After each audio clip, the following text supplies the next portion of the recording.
집중의 축복은 우리들에게 변화를 많이 줍니다. 뭔가를 집중하고 깊이 있게 할 수 있는 것은 큰 변화, 또 큰 축복의 시작이 됩니다. 여러분들에게 은혜 받을 수 있는 집중, 또 하나님을 바라볼 수 있는 집중이 있다면 그것은 하나님이 새 일을 시작하시기 위한 시작인 만큼 그 시간을 가장 귀하게 보내는 여러분 되시기 바랍니다. 로마서를 계속 봐나갑니다. 좀 로마서를 조금씩 보기 때문에 계속 무슨 얘기를 하는지 모를 수 있는데 복음을 설명하려고 하고 있습니다. 복음의 가치, 복음의 필요성을 설명하려고 하니까 하나님의 진노라는 이야기를 끄집어내야 됩니다. 인간은 하나님의 진노 속에 있기 때문에 복음이 필요하다. 인간은 저주 속에 있기 때문에 복음이 필요하다. 인간은 율법을 가지고 하나님께로 갈 수 없기 때문에 복음이 필요하다. 이런 이야기를 하고 있습니다. 그래서 지금은 하나님의 진노 속에 있는 인간, 그래서 어제까지 우리가 남을 판단하는 사람이 결국 같은 일을 행하기 때문에 그 진노를 피할 수 없다는 얘기를 했습니다. 오늘은 2장 6절부터 11절까지 말씀을 통하여 또 깊이 있는 또 새로운 하나님의 원칙들을 나눠보려고 합니다. 하나님께서 각 사람에게 그 행한 대로 보응하시되, 이게 원칙입니다. 하나님은 범죄한 사람에게는 재앙을 내리시고 진노를 내리셔야 됩니다. 죽음에 가게 되는 거죠. 하나님은 말씀에 순종하는 자에게는 복을 주십니다. 어제도 제가 우리 귀한 권사님, 저기 방통되어 있는 권사님 통해서 그런 얘기 들었습니다. 내 부모를 공경하면 이 땅에서 잘 되고 장수하리라는 말씀이 맞다는 것들을 자기 동생을 통해서 보게 된다고 합니다. 맞죠? 하나님은 부모를 공경하는 사람에게는 그만큼의 형통함과 복을 허락하십니다. 하나님은 하나님 말씀을 순종하고 또 하나님 앞에 참으로 헌신하는 그 사람과 그 후대에 복을 주시게 되어 있습니다. 그래서 하나님께서 각 사람에게 그 행한 대로 보응, 그 행한 만큼의 결과를 주시게 되어 있습니다. 어떤 사람은 구원받고 잘못을 합니다. 구원이 변하지는 않습니다. 그러나 그 사람이 한 잘못만큼의 책임은 지게 되어 있습니다. 그게 하나님이 정해놓은 원칙입니다. 그 원칙대로 벌을 다 내리지 않으시는 하나님의 사랑 때문에 우리가 어떨 때는 견디고 넘어설 수 있지, 하나님의 그 원칙은 변하지 않는 겁니다. 참고 선을 행하여 영광과 존귀와 썩지 아니함을 구하는 자에게는 영생으로 하시고, 그렇죠. 하나님 말씀을 참는다는 게 쉽지 않습니다. 왜? 유혹의 손길이 많지 않습니까? 근데 그것을 물론 성령의 능력으로 이겨야 되겠지만은 참고 또 선이란 건 뭡니까? 하나님이 만들어 놓은 그 원칙대로 살아가는 겁니다. 그래서 하나님께 영광이 되고 하나님께 존귀가 되고 또 썩지 아니함을 구하게 된다면 그 사람에게는 하나님은 영생을 주시게 돼 있는 겁니다. 오직 당을 지어 진리를 따르지 아니하고 불의를 따르는 자에게는 진노와 분노로 하시리라.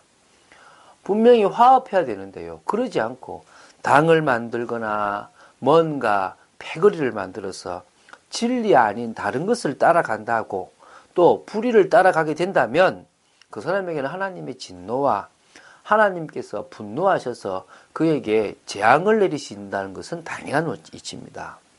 오늘 이게 하나님의 원칙입니다. 우리가 이 원칙을 안다는 것은 상당히 중요한 거죠. 그래서 악을 행하는 각 사람의 영에는 환난과 공고가 있으리니 먼저는 유대인에게요 그리고 헬라인에게며. 그렇지 않습니까? 악을 행하여 범죄하는 사람의 각 사람의 영에는 환난과 공고가 있는 게 당연한데, 먼저는 말씀을 받았고 하나님의 뜻이 뭔지를 아는 유대인들에게 먼저 내려질 것이고, 그것을 모르는 헬라인도 역시 그 벌을 받게 돼 있는 겁니다. 선을 행하는 각 사람에게는 영광과 존귀와 평강이 있으리니 또 역시 먼저는 유대인에게요 그리고 헬라인에게라. 선을 행한다는 것, 하나님이 원하시는 말씀을 따라서 하나님의 계획과 뜻을 이뤄나가는 게 선이지 않습니까? 사람을 살리고 사람을 사랑하는 게 선입니다. 가장 사랑하는 게 무엇이냐? 그 사람에게 영생이 있도록 도와주는 겁니다. 그래서 복음 전하는 것이 가장 큰 사랑입니다. 가장 큰 선입니다. 그런 사람에게는, 각 사람에게는 뭐요? 하나님의 영광과 또 하나님이 그를 귀하게 하시는 것과 하나님이 그 계리 주시는 평강이 반드시 있습니다. 역시 말씀을 먼저 받은 유대인, 택함을 먼저 받은 유대인, 그리고 뭡니까? 헬라인에게입니다. 그래서 이거는 왜 그러냐? 하나님께서 뭐요? 11절에 이는 하나님께서 외모로 사람을 취하지 아니하심이라. 하나님은 외모가 아닙니다. 그 사람의 행한 대로 갚으시는 겁니다. 그래서 사람들은 행위라는 것을 중요하게 생각하게 되어 있습니다. 그렇지 않습니까? 행위가 그 사람의 인생을 결정하는 겁니다.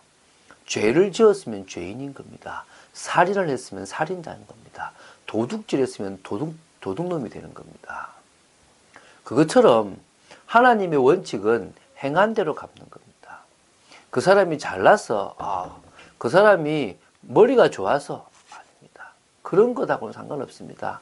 머리가 좋더라도 악한 일을 행하면 또 못생겼더라도 선을 행하면 그 각자에게 맞는 하나님은 보응을 하시게 돼 있는 겁니다. 이게 원칙입니다. 그래서 인간은 저주받는 겁니다. 그래서 인간은 어쩔 수 없습니다. 왜? 하나님이 원하시는 삶을 살아갈 사람은 이 세상에 아무도 없습니다. 하나님이 원하시는 축복된 인생을 살아갈 사람, 하나님이 원하시는 올바른 길을 갈 사람은 단 한 사람도 없습니다. 그래서 은혜가 임하는 겁니다. 왜 은혜냐? 가망성이 없거든요. 여러분, 그 옛날에 신들러 리스트라는 영화가 있었습니다. 그게 뭡니까?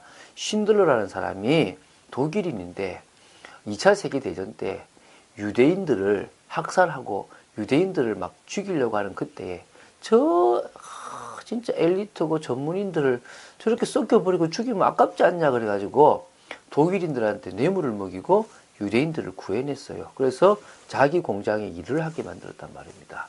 그런데 그것에 대한 보람을 느껴가지고 일하기 위해서, 일을 시키기 위해서, 돈 벌기 위해서 유대인들을 구한 게 아니라 그 유대인들을 살리고 싶어서 유대인들을 구했습니다. 그 명단이 신들러가 했다고 해서 신들러 리스트가 되는 겁니다. 그럼 뭡니까? 유대인들이 신들러라는 사람한테 은혜를 입은 거 아닙니까? 신들러라는 사람은 유대인을 구하지 않아도 됩니다. 옆에 유대인이 2명이 있는데 자기가 원해서 1명을 선택해서 구했다. 다른 사람이 왜 당신은 불법하냐? 왜 나는 안 구했냐? 왜 나를 편애하냐? 말할 수 없어요. 단지 부럽다. 나도 구해줬으면 좋겠다. 이래 싶은 겁니다. 그렇지 않습니까? 그게 당연한 거 아닙니까? 그렇죠? 무슨 얘기를 하냐면 하나님은 인간을 구하지 아니해도 하등 당신에게는 불의가 있지 않고 당신에게는 문제가 있지 않습니다. 우리는 우리 행한 대로 망해야 되는 겁니다. 오늘 원칙대로 선을 행하거나 악을 행하거나 하나를 행한 대로 살아가게 돼 있고 영생이 오든지 멸망이 오든지 오게 돼 있는 겁니다. 그런데 우리가 아무 노력 안 했는데도 하나님이 우리에게 은혜를 주셨습니다. 하나님이 우리를 자녀 삼아 주셨고 구원받은 자의 그 복을 허락해 주셨다는 겁니다. 이게 얼마나 감사합니까? 여러분, 그래서요, 말씀 속에서 우리가 어떤 인생을 살아가야 되는지 답을 내시기 바랍니다. 구원과 관계 있는 게 아닙니다.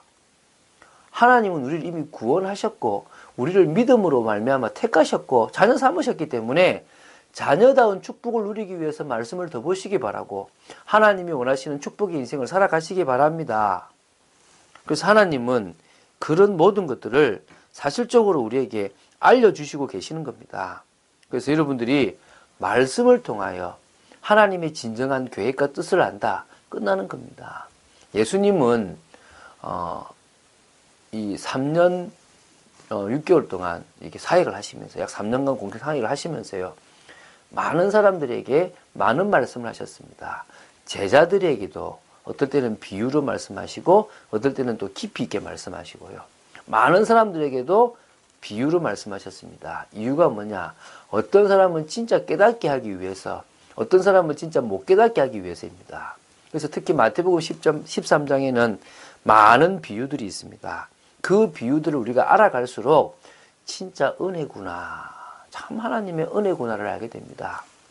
특히 씨 뿌리는 비유를 통해서는요, 신앙생활을 할 때 어떤 사람은 이렇게 그 씨가 심어지면 30배, 60배, 100배를 맺고 어떤 사람은 자라지 않는 사람도 있기 때문에 우리가 모든 것을 사실은 배려하고 다 양보하는데 그 기준이 딱 복음만 되어져 버리면 그 복음 속에서 하나님은 진짜 예비된 사람을 찾게 하고 그 복음으로 말미암아 열매 맺는 인생이 되게 한다는 겁니다. 겨자씨 비유는 뭡니까? 이 우리가 현장에 생명의 씨앗을 심으면 아무리 흑암 문화가 가득한 그런 현장이라고 하더라도 그 정말 작은 씨가 나무가 되고 결국은 변화를 시키고 또 조그마한 누룩이 그 떡을 바꾸듯이 현장을 바꾼다는 겁니다. 감추인 부화나 진주 비유가 뭘 말합니까? 현장에서 복음을 전할 때 눈에 보이는 이 환경에 낙심하지 말고 예비된 축복을 찾아 누리라는 겁니다. 그래서 우리가요, 말씀을 알아갈수록 내가 하는 게 아니구나, 하나님이 하시는구나, 구원도 삶도, 그래서 처음부터 끝까지 믿음으로 나아간 여러분 되시기를, 그래서 오늘 하루도 원칙을 알아가며 은혜밖에 없음을 깨닫는 여러분 되시기를 예수님의 이름으로 축원드립니다.